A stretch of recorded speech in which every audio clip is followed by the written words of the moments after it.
And just like that, the Yankees have lost 8 in a row.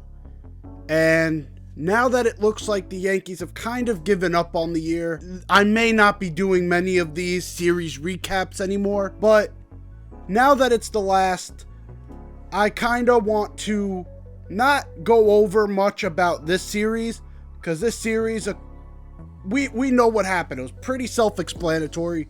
The Yankees got kicked in. They got their teeth kicked in. They got the shit beat out of them. That's literally what happened. We didn't put up a fight until the last game, and we didn't put up a fight until Anthony Volpe put one in the seats. Yeah, did we get screwed a little bit? Sure, but either way, I don't know if it would change much if we won this game.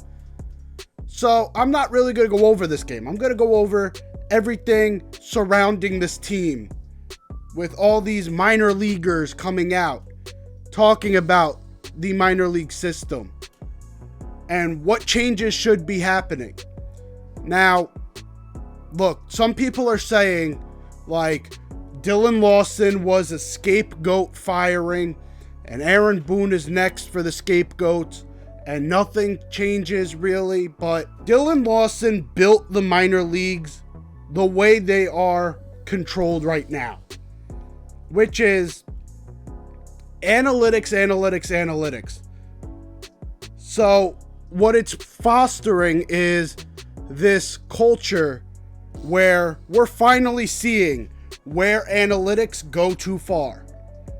Because if you listen to some of these minor league testimonies, you'll hear some guys say they don't give a fuck if you move guys over. And they have scrimmages based on getting points based on the exit velocity the ball you hit goes. Doesn't matter if the ball drops. And to me, that's fucking ridiculous, because it will work out for some guys, like an exit velo monster like Aaron Judge. It'll work out for him. But what if we had Luis Ariz, right, who's batting .360 for the Miami Marlins? What if we had him? There's no way they'd let him be Luis Ariz. They'd say, all right, you're batting .360, that's going to drop to .260. We need to get you hitting fly balls. We can't let you hit the ball like bloopers. We can't let you be hitting these 60-mile-an-hour dunkers. No, you're going to be trying to hit the ball out of the ballpark. No two guys are the same. And the Yankees are in a situation where they are trying to mold every single player in the minor leagues to be this same player. That's why you're seeing a Jason Dominguez have a less than 800 OPS when he's supposed to be Mickey Mantle and Mike Trout combined. That's why you're seeing Everson Pereira not have the best OPS. Even Oswald Peraza didn't have the best OPS. It's because these guys are in a situation that is not conducive to their play style. They don't leave any room for you to go outside of their miniature box. They got a box that's this big. You got to fit into there. And it doesn't matter if you're 5'7", 135. You gotta fit into this box where you gotta be hitting nukes, right? No more contact hitters. Dylan Lawson made that. And so him being gone kind of shows maybe the Yankees are finally noticing they may have taken analytics too far. You got to let players be themselves. You cannot try and mold players into the archetype that you want. Yes, you can work on skills, right? You can sort of develop them in certain ways, but their archetype is their archetype. You're not changing that archetype, because usually it's based on size, it's based on strength, it's based on how they grew up. Like, Derek Jeter had a very unorthodox swing with that inside out. But because he was a smaller guy in his youth, that was how he made contact, was put the ball the other way. He just kind of stuck the bat out there, which created an inside out swing. And the Yankees didn't change him. They let him be himself. And look what he became. He became one of the best hitters in baseball history. Nowadays, if we had Derek Jeter, we'd tell him, okay, large ass leg kick, no more inside out. You're going to get that elbow in. You're going to get that front hip twisting very quickly, and you're going to try and get it out to left field. It's ridiculous the way that they are not open to different styles. And now that the guy who created this monster is gone, maybe the trickle-down effect, or in this case it would be a trickle-up effect, will be beneficial for this team. Getting a minor league coach down there that's not so hell-bent on exit velocity, letting players that maybe are exit velocity positive, getting them to be their best selves, but then the contact hitters, getting them to be their best selves. That's what the minor leagues are for, is to get these players to be their best selves. You're not going to get that when you're saying, oh, you hit 350 but only hit 10 home runs. We need 30 home runs out of you and you're hitting 215. It doesn't work that way. They treat the minor leagues like it's my career player. And some of these auto-generated guys walk in and you're like, nope. We're going to flip the sliders on here and your power's going to go up and your contact's going to go down. That's just not how the real world works.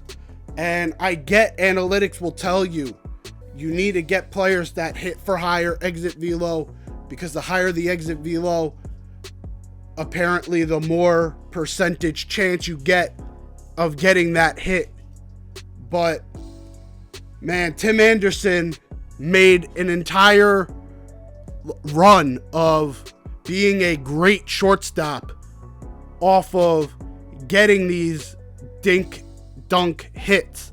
Luis Ariz doing the same thing right now, getting on base, letting the guys behind him do work. And we need that type of energy around Aaron Judge. If no one behind him is going to help him out, they're never going to pitch to him. But if we're a team that's pesky and second time through the order, we got 8 and 9 coming up, and they're able to get dink base hit. He's fast, he can steal, but then we steal with him, and then it's a ground ball to the right side, which makes it first and third. Now all of a sudden, Aaron Judge is up with first and third, nobody out. We don't get those opportunities with Aaron Judge because every player sits there and they load up, high leg kick, down, try and hit it out the park. Volpe's the same way. I think Volpe would benefit so much if he shortened up his swing. But analytics would tell you he's shortening his swing up would create more holes in how fast the ball goes off the bat. And if that's the case, they don't think that's success. It's a bullshit narrative. And it just shows how analytics have gone too far. Now, even with our best hitter that fits their mold Aaron Judge. He played like shit under their model of hitting. When he came up in 2016, he was not good. He was not a good player. 179. That's what he hit. That offseason, his agent told him and Rob Refsnyder, because they both have the same agent, I have this hitting coach that I worked with. Why don't you go talk to him? He's the guy who molded Aaron Judge into who he is today. The Yankees tried to get him to stop using what that coach told him. Aaron Judge had to tell them, look, I know what I'm doing.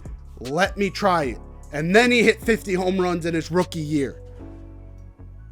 But he had to find external help to get him to where he needed to be.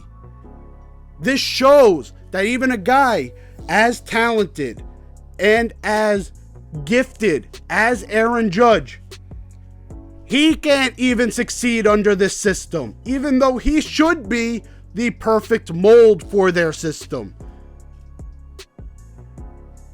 Everything about with their analytics department has to be torn down, because they are looking at the wrong analytics to win baseball games. They don't let players be themselves in terms of play style, in terms of any style, in terms of characteristics. Like, when's the last time you saw a Yankee give a Ronald Acuna-esque bat flip? It doesn't happen because they don't let them be themselves. But that's just a product of them wanting control. Them changing these players from the play style they have grown up doing to this, okay, you need to now get off your contact swing. We're going to need you to get that high-ass leg kick, and you're going to get that barrel on the ball. We're going to make you a high exit velo guy. And you're going to chase, and you're going to guess, because we're analytically smart, and we're going to win this off of our numbers, not off of actual talent. We're going to win this with statistics. It's like, come on. That's why I think Dylan Lawson being gone really helps. It's the last time I'm going to be talking about these series, so let me sort of recap this. Anthony Volpe hitting that 3-run homer. He has been a success story this year, whether you think he has done good or not. If I told you that at the month of August, he would have 17 home runs and 50 RBIs, what would your reaction be? Most people would be like, that's very solid for a rookie year, especially playing only 26 games in AAA. Him being on pace to get 20 home runs and 15 stolen bases, or 2020 really. He really is on pace for a 2020 season. That's a really good start to a career. Is it as great as what Masataka Yoshida's doing? No.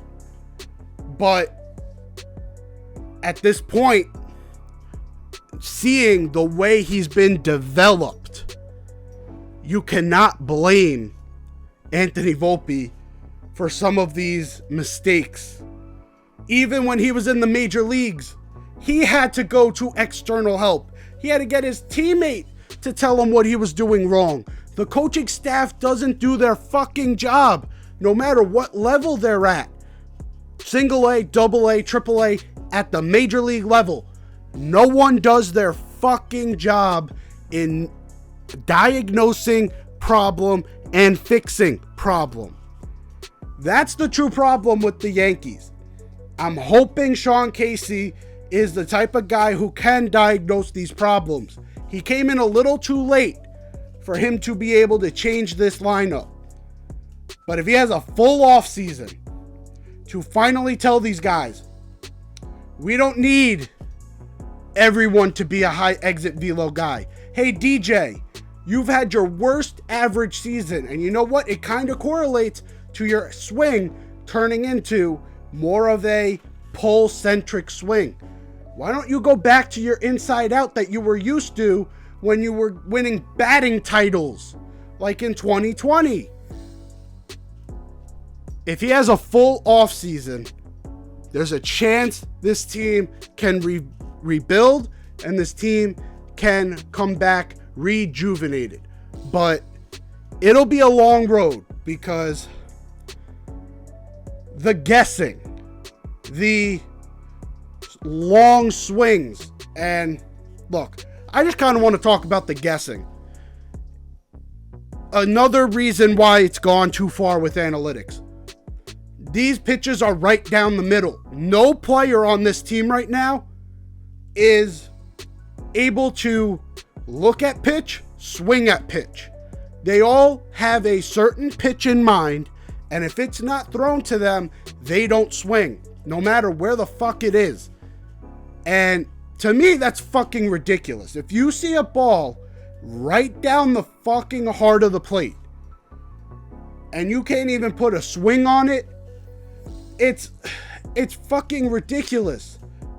You should be able to react and be able to make something happen if a pitcher makes a mistake. But the amount of analytics that come into the game and tell you, hey, this guy's going to throw this pitch in this situation. If he doesn't throw you this pitch in this situation, you do not swing. To have this mindset is fucking ridiculous, knowing that these are professionals and they are also human. These are guys who know that the patterns they use are going to be studied.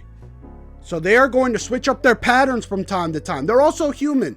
There is no human on planet Earth that does the same thing every time, every day. You switch up your days, even if it's unintentionally. You switch it up from time to time. It's natural. It's human nature. You cannot, as an organization, tell your team there are no adjustments to be made here. You see this pitch, you swing. If you do not see this pitch, you do not adjust to that pitch. You just take that pitch. I don't care if it's down the middle or if it's 5 feet outside of the batter's box. To me, that is the most sucker shit that you will see when Giancarlo Stanton's at the plate, 0-2 count, and he's sitting there, sitting on a breaking ball, and they throw him a fastball right down Main Street. And he just takes it and walks back to the dugout because he knows he's out. If you knew it was a strike, you fucking swing. There are teams that do this too, like Atlanta, like LA. All these teams, they are not this analytically driven. And they are even younger. And it's usually the younger teams that stay more analytic. The Yankees are an older ball club, and we're still going more into this analytical area. That's what needs to change in this organization. Because if Aaron Judge has to go find external help to make him the best hitter he can be, you know you got a problem in the Bronx. It should have been addressed then, and I'm hoping it'll get addressed now. Just because I'm not going to be doing recaps much anymore doesn't mean uploads will be slowing down. I'm sorry this upload is coming a little later. I did have a video recorded and edited, ready to go. And the editing software I used just crashed. And I lost everything. So this is my second attempt of recording this week. So hopefully you are seeing this. And if you are seeing this, leave a like down below for the effort. And yeah, I'll see you guys next time. Peace.